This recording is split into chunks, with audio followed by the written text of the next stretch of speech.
The January 9, 2020 meeting of the Williamsburg City Council will come to order. Ms. Felica, would you call the roll, please? Mr. Maslin? Here. Ms. Ramsey? Here. Mayor Freiling? Here. Vice Mayor Pons? Here. Mr. Zhang? Absent.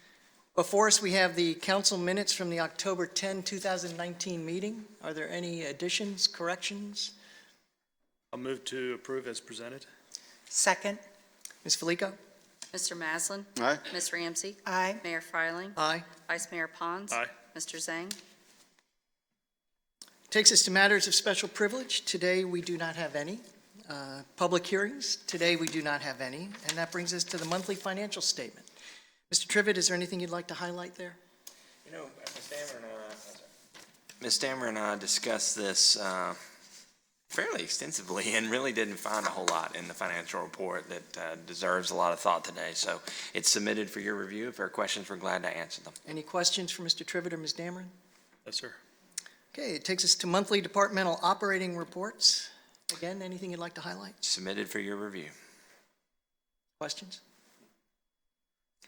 Zipping right along. City manager report. Do you have anything hidden under there? There is nothing Nothing today. hidden. That's unusual. City attorney report. Nothing today. Unfinished business. None. And then takes us to new business. The one item under new business that we have today is consideration and authorization for award of bid for demolition of 1800 Richmond Road. Welcome, Mr. Small. Thank you, sir. Before you today is the award of bid for the demolition of the structures at 1800 Richmond Road. This is a former hotel located behind the Cookout. For most people that are familiar with the area, it consists of 4 buildings and an old pool, well as some other smaller structures. The demolition will remove those buildings, take them down, abate the asbestos and the lead, fill in the pool, and remove the parking lots and regrade the entire site so that it'll be available for greenfield redevelopment. We received 7 bids on the project. Maxons Inc. Had the low bid at $464,729, and they expect the work to start right after we receive an announcement about award of we're hoping for a DEQ brownfield grant that we've applied for. That's award supposed to be towards the end of the month, and then they're expected to start construction if we get that award right soon thereafter, whether or not we get the award. Then the demolition should take about 2 to 4 months to complete, and then that's about it. If you have any other questions, keep it simple. Questions for Mr. Small? Well, so no questions about the demolition. I wonder if we can just talk about the relationship of this demolition, we doing the demolition to the owner, and how, if any, money may be recouped, what the process is for that. Sure. We have an agreement in place that was negotiated attorney to attorney, so I'll ask Ms. Shelton to answer your question. This was an Economic Development Authority demolition grant, and pursuant to the terms of that program, there's a 90% reimbursement to 90% payment of the cost, 10% to be reimbursed to the city. And so the EDA has put money toward this, and we've applied for this grant. So it's through the EDA process. And as part of this, the owner has agreed to limitations on development of the property, so things like storage facilities won't be allowed on the property, so it gives us some control about what goes back. And I thank you for making that clarity. I think it's important that the public knows that we're not just dumping money into something that's only going to benefit an owner of the property who has clearly neglected it for many years. And so I think it's time that we do get to a point where we clean this property up so that it can be available for resale and redevelopment. Question? No. Having some experience with demolition, is there a plan for bringing in pest control so that when demolition occurs, the neighbors don't have unwelcome visitors? That's going to be, that's part of the overall contract when they go through and start cleaning out and demolishing all of the structures through that area. Okay, thank you. So just to follow up on Mr. Pond's question, use the round number of $465,000 for demolition. Does that mean that regardless of whether or not we get that grant, we would be reimbursed by the property owner for $46,500? Yes, and if the property owner doesn't sell the property within, I believe it's 5 years, that percentage goes up. And so there's some incentive for the property owner to move this property through to a redevelopment opportunity quickly. And Mr. Small, just to clarify, originally you said we would start the demolition if we got the grant, and then you. Well, it's actually, I Either think, way, we're going to do it. we're gonna demolish the building regardless of whether we get the grant, but we want to wait until after we find out if we get the grant, before we start the construction. Because the grant is specifically for the asbestos and lead, which will be the first portion, of the project, And, you know, that abatement work. to that point, it's important to understand that the 464,729 far exceeds the amount of money that the EDA had available for their grant program, the demolition grant program, to be clear.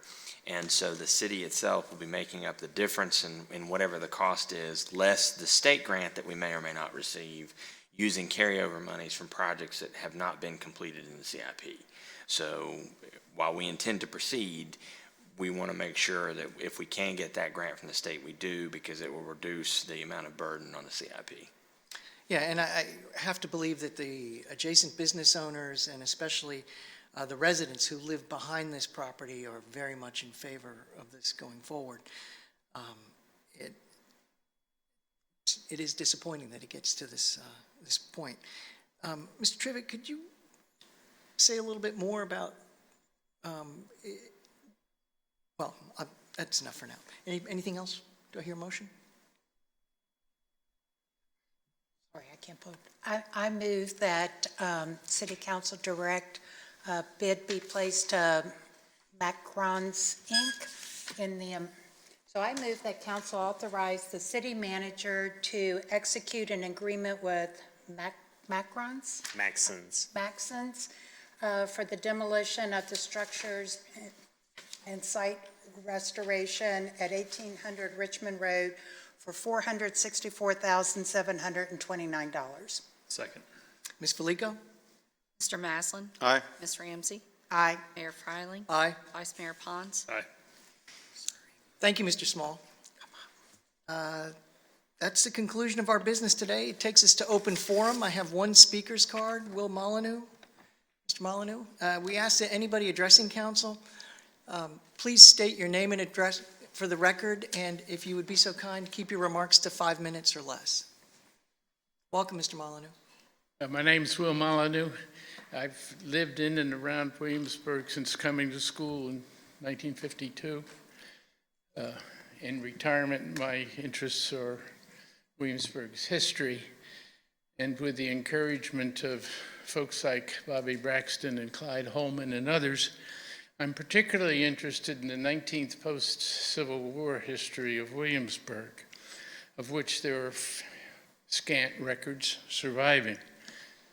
But in reading and hunting down what I have found is an interesting story, and much of it is contained in the city council minutes as they exist from September of 1879 forward.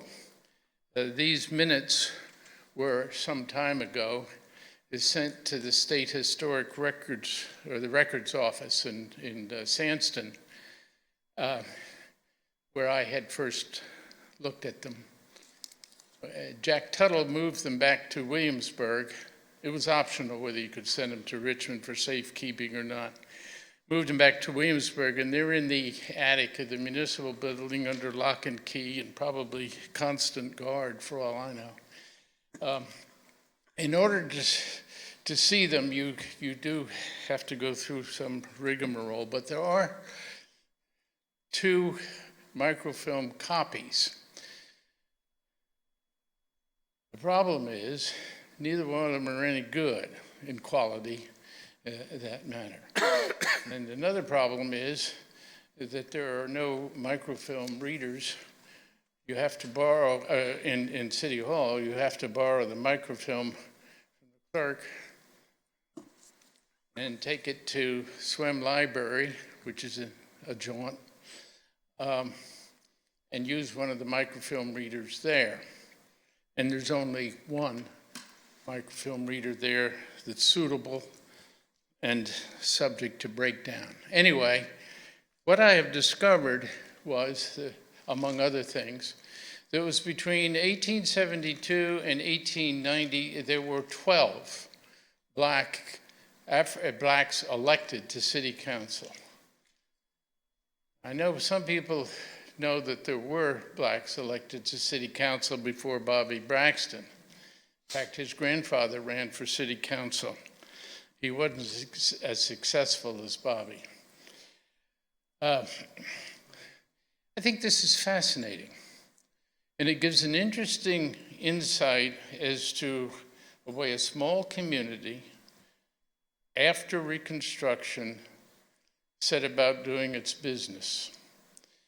I have here a handout that lists those 12 men and maybe some other additional information that you may be interested in. My plea is that you digitalize the minutes and make them and therefore they could be publicly available, electronically, and we don't have to go through the microfilm reader and other things. It's a fascinating area to study.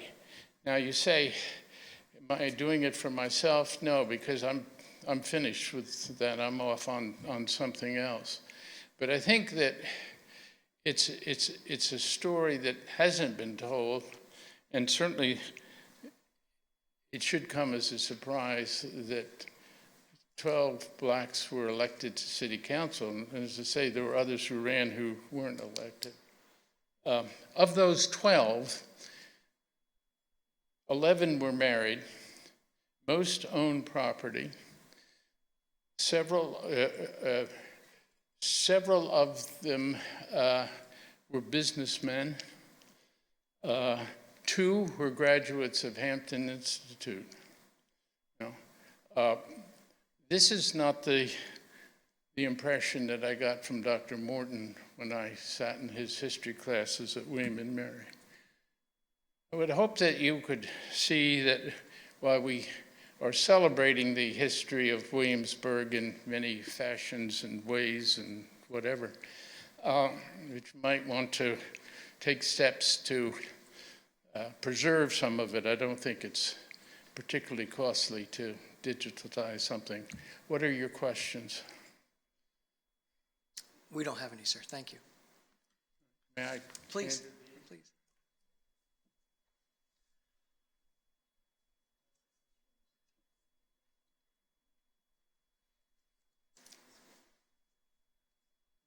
Would anybody else like to address council?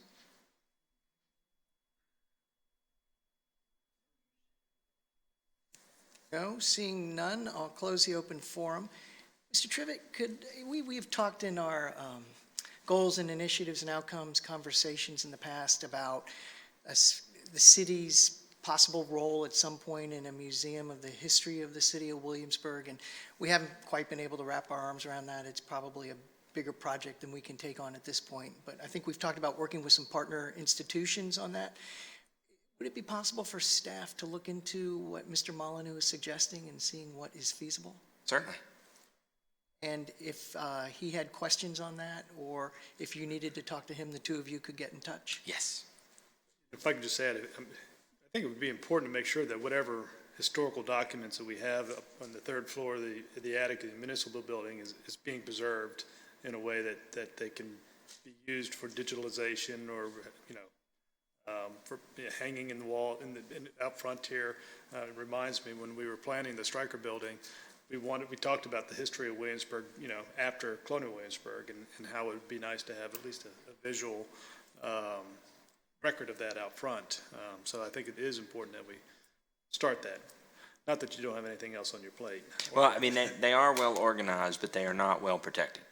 They aren't just, they're stored in archival boxes, so they're protected in the sense that they aren't deteriorating.